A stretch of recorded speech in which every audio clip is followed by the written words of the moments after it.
Hello guys, welcome to in my channel Reema study. तो आज के सेशन में हम करेंगे शिक्षा निदेशालय राष्ट्रीय राजधानी क्षेत्र दिल्ली की तरफ से दी जाने वाली मूल्यांकन कार्यपत्रक। आपको बताया आपके असेसमेंट के पेपर चल रहे हैं, तो आपका विषय है सामाजिक विज्ञान और कक्षा है आपकी 9वीं और आपकी डेट है 4/8/2021 यानी 4 अगस्त 2021 की आपकी डेट है। ये जो पेपर है आपका ये 20 अंक का है, टोटल मार्क्स इसके 20 हैं। तो आपका पहले कल मैथ्स का पेपर आया था, उसके भी मार्क्स 20 से थे, मतलब तो आपके 10 मार्क्स से आ रहे थे।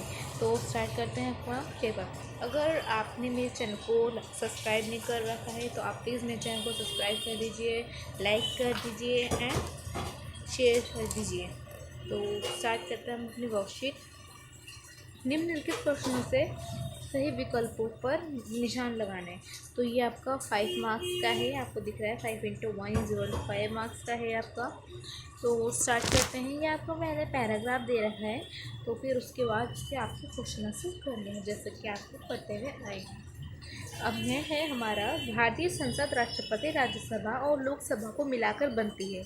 लोकसभा चुनाव के बाद बहुमत प्राप्त राजनीतिक दल की सरकार बनती है। कभी कभी बहुमत न होने की दिशा में गठबंधन सरकार बनती है। संसद में बहुमत प्राप्त, आपको पता होगा कि जो आपकी जो वर्कशीट्स आई हैं उसी में से ये एक पार्ट है उसका, कभी कभी बहुमत ना होने की दशा में गठबंधन सरकार बनती है। ये अभी आपकी 11th वर्कशीट, ऐसे ही कुछ वर्कशीट है जिसमें आपकी ये पूरा जो पैराग्राफ है इसमें मिक्स करके लिख रखा है।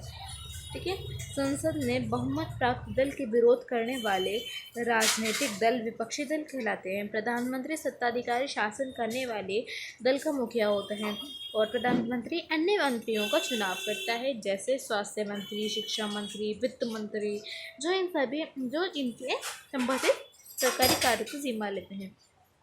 तो इसमें हमको बता रखा है कि जो राष्ट्रीय संसद होता है, मतलब राष्ट्रपति, राज्यसभा और लोकसभा को मिलाकर बनती है। ठीक है। यह भारतीय संसद किन लोगों को मिलाकर बनती है? राष्ट्रपति, राज्यसभा और लोकसभा को मिलाकर बनती है। लोकसभा चुनाव के बाद बहुमत प्राप्त राजनीतिक दल की सरकार बनती है। और अगर ना हमें कभी कभी बहुमत ना होने की वजह से भी आपकी जो गठबंधन सरकार बन सकती है। तो ऐसे ही इसमें कुछ इस पे रिलेटेड कोई क्वेश्चन आंसर दे रखे हैं। तो स्टार्ट करते हैं। क्वेश्चन नंबर 1 है आपका, भारतीय संसद इनको मिलाकर बनती है। किनको मिलाकर बनती है? राज्यसभा एवं लोकसभा, राष्ट्रपति एवं राज्यसभा, और थर्ड है लोकसभा एवं राष्ट्रपति, और फोर्थ है राष्ट्रपति, राज्यसभा एवं लोकसभा। तो हमने अभी पढ़ा था, सबसे पहली लाइन में पढ़ा था भारतीय संसद राष्ट्रपति, राज्यसभा और लोकसभा, तीन तीन लोगों तीन चीज़ है, राष्ट्रपति, राज्यसभा और लोकसभा। तो इनमें कहाँ पर है? इसका आपका आंसर हो जाएगा राष्ट्रपति, राज्यसभा एवं लोकसभा। फोर्थ पार्ट इसका आपका आंसर हो जाएगा, तो आप लिख दिएगा। देखिए, मैं बहुत अच्छे से आपको समझाना चाहती हूँ और आप प्लीज़ मेरी इस वीडियो को पूरी देखिए ताकि आपको भी बहुत अच्छे से समझ आ जाए। और मैं चाहती हूँ कि आप पहले इस जो आपका असेसमेंट है वो आप खुद करें, खुद अपने बेस पर, मतलब आप पढ़ाई करें, खुद से करें। खुद से करना चाहोगे तभी आपको समझ आएगा। अगर कभी खुद से भी समझ ना आए तो आप वीडियो का लिंक खोले करो और वीडियो देखा करो, और जो नहीं समझ आए वो देखा करो। आपको अगर कुछ भी समझ आ जाता है तो वो आप खुद से करने की प्रैक्टिस करिए, और ताकि आप खुद के बल पर, खुद के बेस पर, मतलब पास हो या फर्स्ट सेकंड कोई भी पोजीशन लाएं आप, वो आपकी मर्ज़ी है। अगर आप अच्छे से पढ़ेंगे तो ही आप ऐसे कर पाएंगे। तो क्वेश्चन नंबर 2 देखते हैं। संसद में बहुमत प्राप्त नहीं होने पर सरकार बनती है।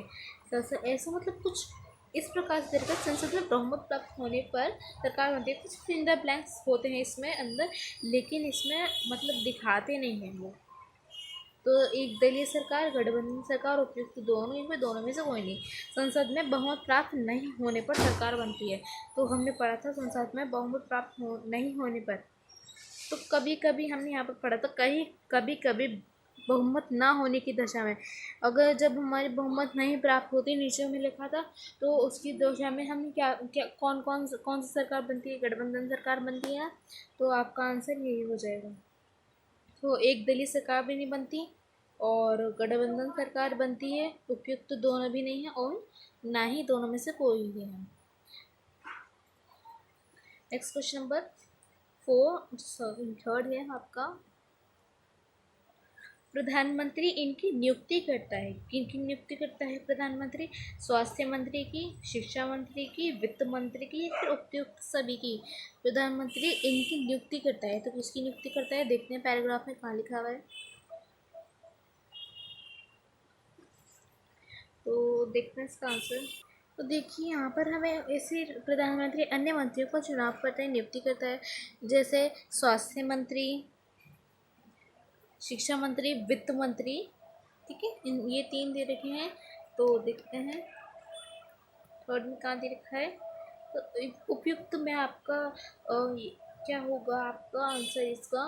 तो स्वास्थ्य मंत्री भी हमने है, नियुक्ति करता है प्रधानमंत्री इनकी। किस किस की नियुक्ति करता है? स्वास्थ्य मंत्री की भी नियुक्ति करता है, शिक्षा मंत्री की भी नियुक्ति करता है, वित्त मंत्री की भी नियुक्ति करता है। तो आपका आंसर क्या हो जाएगा? आंसर नंबर 4, पार्ट नंबर 4 आपका ये आंसर हो जाएगा, उपयुक्त सभी।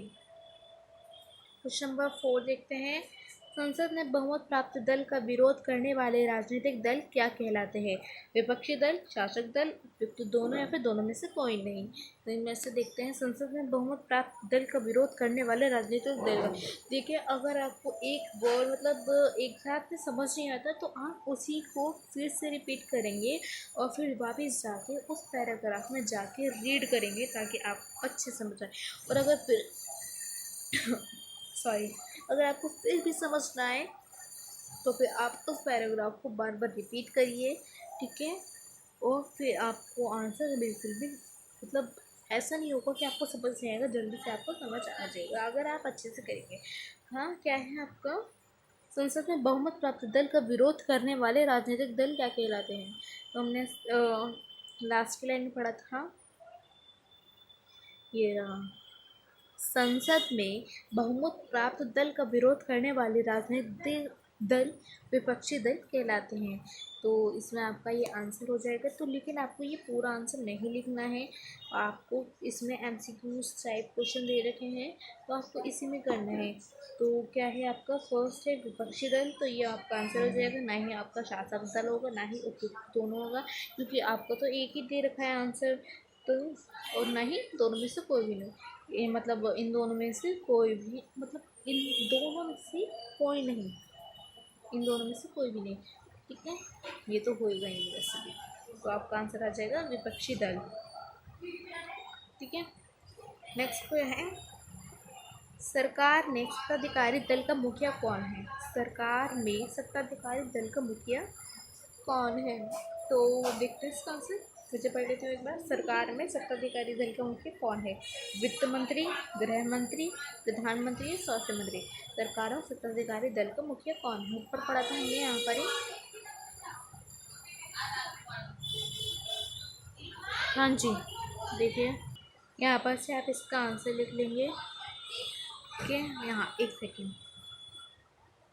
हाँ जी, प्रधानमंत्री सत्ताधिकारी शासन वाले, ठीक है, शासन करने वाले दल का मुखिया होता है। प्रधानमंत्री क्या है? सत्ताधिकारी। तो आपका आंसर कौन सा हो जाएगा? सरकार में सत्ताधिकारी दल का मुखिया कौन होता है? प्रधानमंत्री सत्ताधिकारी। ठीक है, प्रधानमंत्री सत्ताधिकारी। तो यहाँ पर आ जाएगा आपका वित्त मंत्री, तो आपको होगा ही नहीं, ठीक, ना ही गृह मंत्री होगा। प्रधानमंत्री आपका हो जाएगा, स्वास्थ्य मंत्री भी नहीं होगा। ठीक है, तो ये हमारा क्वेश्चन ये वाला ख़त्म होता है। अब जो आपके नेक्स्ट क्वेश्चंस हैं वो आपके पैराग्राफ में से ही हैं, लेकिन ये आपके पूरे पूरे क्वेश्चंस हैं, ये एमसीक्यूज क्वेश्चन नहीं है। ठीक है, आपसे ये अलग से दे रखे हैं ना, तो ये आपके पूरे पूरे क्वेश्चंस हैं। तो यहाँ पर हम स्पेस दे रखिए, हम यहाँ पर सॉल्व करेंगे इसका आंसर। देखते हैं क्वेश्चन नंबर क्या है। आप क्वेश्चन नंबर सेकंड मान के इसको करिएगा। जैसे अगर आप लिख देते हैं पार्ट 1 जो है वो ऊपर वाला है और ये पार्ट सेकंड है। ठीक है, कौन सा है? पार्ट सेकंड है ये, यानी कि ये मतलब वीडियो का पार्ट सेकंड नहीं है, वीडियो का पार्ट फर्स्ट ही है और ये बस इस चीज़ का पार्ट ही सेकंड, क्वेश्चन आंसर का पार्ट सेकंड है। तो क्वेश्चन नंबर 6 देखते हैं, प्रादेशिक हासिल प्रागैतिहासिक काल को जानने में कौन से माध्यम स्रोत सहायक है? तो क्या बताना है आपको? प्रागैतिहासिक काल को जानने में कौन से माध्यम यानी स्रोत सहायक है? ये आपकी वर्कशीट में, पिछली वर्कशीट में भी आपको मैं करा चुकी हूँ। तो आइए इसका आंसर करते हैं। तो देखिए,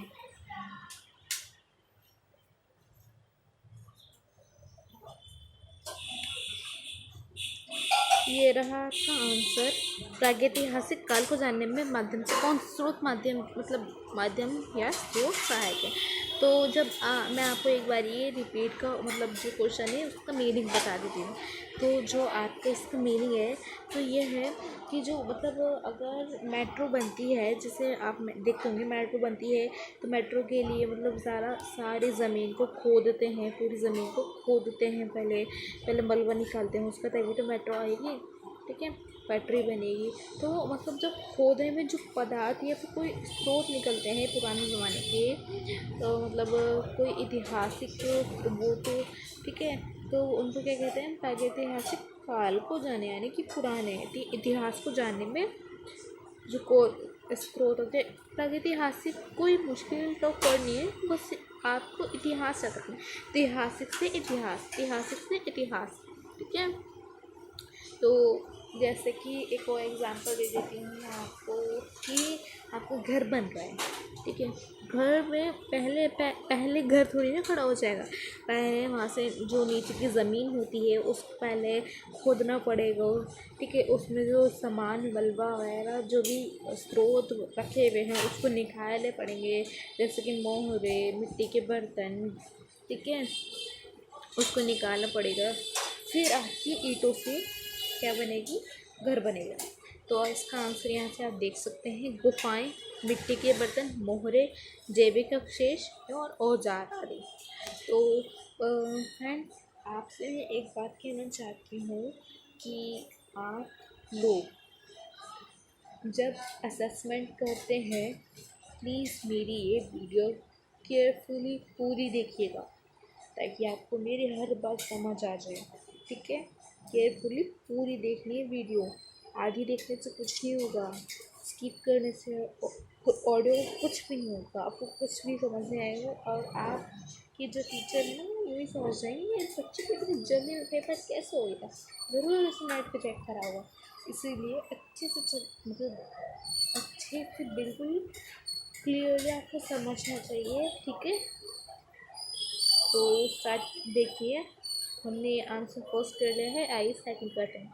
एक बार फिर से रिपीट कर देते हैं, गुफाएं, मिट्टी के बर्तन, मोहरे, जैविक अवशेष, औजार और फिर आदि भी आप एक्सेट्रा भी लिख सकते हैं। आइए नेक्स्ट क्वेश्चन देखते हैं। नेक्स्ट क्वेश्चन, तो मैं आपको क्वेश्चन हम ऐसे ही करके बता रही हूँ। ठीक है, ऐसे ही करके बता रही हूँ क्योंकि फिर मुझे वापस जाना पड़ेगा ऊपर। ठीक है, तो ऐसे बता देती हूँ आपको। लोकतंत्र में जनता के फैसलों का सम्मान कैसे किया जाए? लोकतंत्र में जनता के फैसलों का सम्मान कैसे किया जाए? तो आंसर है इसका, लोकतंत्र में नियंत्रण व्यापक चर्चा के बाद लिया जाता है। ठीक है, चर्चा के बाद लिया जाता है। लोकतंत्र में जनता के हितों और मांगों को ध्यान में रखकर निर्णय लिया जाता है। ठीक है, लोकतंत्र में जनता अपने उनके जो प्रतिनिधि हैं उनके माध्यम से सरकार तक पहुंचती है। ठीक है, और आप जल्दी से मतलब जल्दी से रिवाइज कर लेते हैं। टाइम बहुत कम है मेरे पास, जो अभी काम करना है। तो देखते हैं और क्या है। लोकतंत्र में निर्णय व्यापक चर्चा के बाद लिया जाता है। लोकतंत्र में जनता के हितों की मांगों को ध्यान में रखकर निर्णय लिया जाता है। लोकतंत्र में जनता अपनी बात प्रतिनिधियों के माध्यम से सरकार तक पहुंचाती है। और लोकतंत्र में कोई भी निर्णय संविधान के दायरे में ही लिया जाता है। ठीक है, ये हो गया। अब नेक्स्ट क्वेश्चन देखते हैं। क्वेश्चन नंबर 8 है, राष्ट्रवाद की भावना के प्रसार में किसकी मुख्य भूमिका रही? तो आइए इसका आंसर देखते हैं। देखिए, राष्ट्रवाद की भावना के प्रसार में किसकी मुख्य भूमिका रही? किसकी मुख्य भूमिका रही?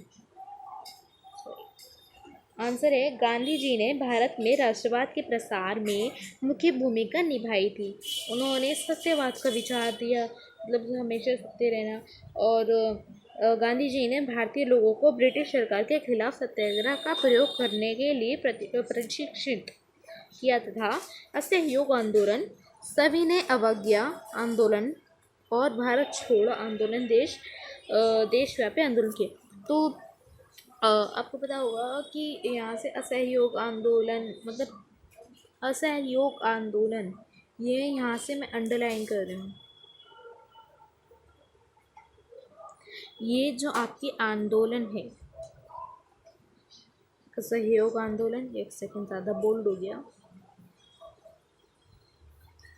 असहयोग आंदोलन, सविनय अवज्ञा आंदोलन, भारत जोड़ो आंदोलन और व्यापी आंदोलन। तो ये जो आपके आंदोलन है ये बहुत मोस्ट इम्पॉर्टेंट आंदोलन हैं, आपको अच्छे से रिवाइज करने हैं। ठीक है, आपने 8th में भी पढ़ा होगा इन आंदोलन के बारे में। ठीक है, अब आगे बढ़ते हैं। देखो भाई, मैंने तो अपनी 8th में, जब मैं 8th क्लास में थी, मैंने तो पढ़ा था। मैंने क्या कौन कौन से आंदोलन पढ़े थे? असहयोग आंदोलन के बारे में पढ़ा था, सविनय अवज्ञा आंदोलन के बारे में पढ़ा था, भारत छोड़ो आंदोलन के बारे में पढ़ा था, देशव्यापी आंदोलन के बारे में, मतलब इन आंदोलन के बारे में मैंने पढ़ा है। तो भारत छोड़ो आंदोलन पर तो मैंने नोट्स भी बनाए थे, आपको पता होगा। कैसे पता होगा, मैंने तो अभी बताया। तो कोई बात नहीं, आगे बढ़ते हैं। नेक्स्ट क्वेश्चन है भाई आपका, 19वीं सदी में आए यूरोपीय भारत के व्यापारी में से राजनीतिक शक्ति कैसे बन गए, वर्णन कीजिए। तो यूरोप कंपनियां ने अपने व्यापारिक हितों के लिए आपसी संग्राम होता है, जिसमें ब्रिटिश विजेता बनकर निकले। अपने व्यापार के संरक्षण तथा लाभ सुनिश्चित करने के लिए और भारतीयों को एक अभाव के कारण ईस्ट इंडिया कंपनी ने अपना प्रभाव का निर्णय किया। मुगल वंश के पतन के बाद ब्रिटिश ईस्ट इंडिया कंपनी के लिए फूट डालो और राज करो की नीति के साथ राजनीतिक शक्ति बनाना और आसान हो गया। तो नेक्स्ट क्वेश्चन पर चलते हैं भाई। अब मैं आपको जल्दी समझा रही हूँ, क्योंकि क्या मुझे 10th तक बनाना है वीडियो, उनकी भी सेंड करनी है। तो जल्दी चलते हैं नेक्स्ट क्वेश्चन पे। सो नेक्स्ट क्वेश्चन है आपका 10, संसद में सभी वर्गों के समुदाय के लोगों की राजनीतिक हिस्सेदारी के लिए क्या प्रयास किए गए हैं, बताइए। संसद में सभी वर्गों के समुदाय के लोगों की राजनीतिक, एक बार आएगा यहाँ पे, समुदाय के लोगों की राजनीतिक हिस्सेदारी के लिए आरक्षण की व्यवस्था की गई। तो सीटें अनुसूचित जाति और अनुसूचित जनजाति के वर्ग के लिए आरक्षित की गई। वर्तमान में अनुसूचित जाति के लिए 84 तथा अनुसूचित जाति के लिए 47 सीटें लोकसभा में आरक्षित है। तो आज की वर्कशीट जो हमारी ख़त्म होती है, समाप्त होती है, मूल्यांक वर्कशीट। तो प्लीज़ आप मेरे चैनल को लाइक करिए, शेयर करिए दोस्तों के साथ, एंड प्लीज़ सब्सक्राइब भी ज़रूर कर दिएगा।